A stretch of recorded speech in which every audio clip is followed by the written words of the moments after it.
윤석열 대통령이 올해 마지막 국무회의를 주재하고 내년도 정책 방향을 직접 설명했습니다. 특히 저출산 문제에 대해선 상황을 더 엄중하게 인식하고 과거와 다른 차원의 고민을 해야 한다고 했습니다. 취재기자 연결합니다. 강희경 기자. 네, 용산 대통령실입니다. 윤 대통령이 저출산과 관련해서 국무회의에서 어떤 당부를 했습니까? 네, 윤석열 대통령이 오늘 정부 세종청사에서 올해 마지막 국무회의를 주재했습니다. 올 한 해를 돌아보고 내년 정책 방향을 직접 설명했는데요. 윤 대통령은 저출산 문제를 엄중하게 인식하고 그동안과 다른 차원의 고민을 해야 한다고 밝혔습니다. 좋은 정책을 다 모은다고 해서 저출산 문제가 해결되지 않는 만큼 직접적인 원인을 찾아 고치는 데 집중해야 한다는 겁니다. 윤 대통령 발언 들어보겠습니다.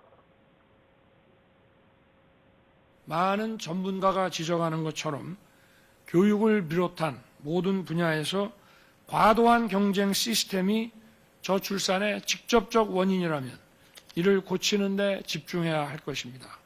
또 출산에 대한 인센티브가 확실한 저출산 대책이 되도록 꼭 필요한 것을 찾아내 확실하게 지원해야 한다며 시간이 많지 않은 만큼 모든 부처가 비상한 각오로 저출산 문제에 임해달라고 당부했습니다.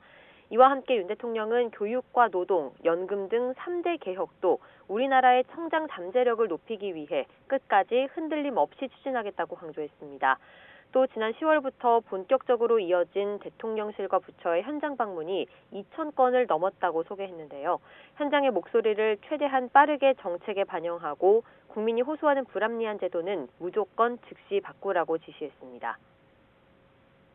올해 경제 성과와 내년 전망에 대해서는 어떻게 언급했습니까?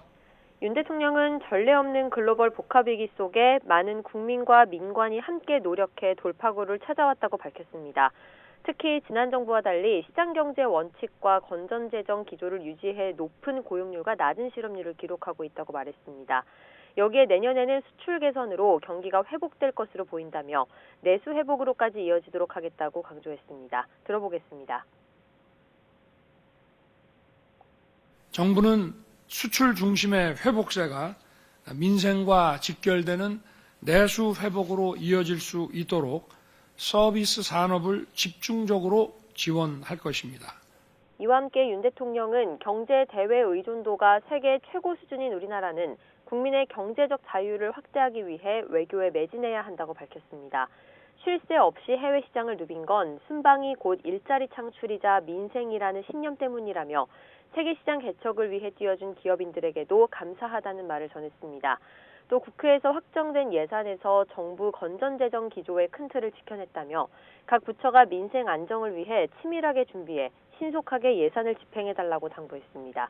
지금까지 용산 대통령실에서 YTN 강희경입니다.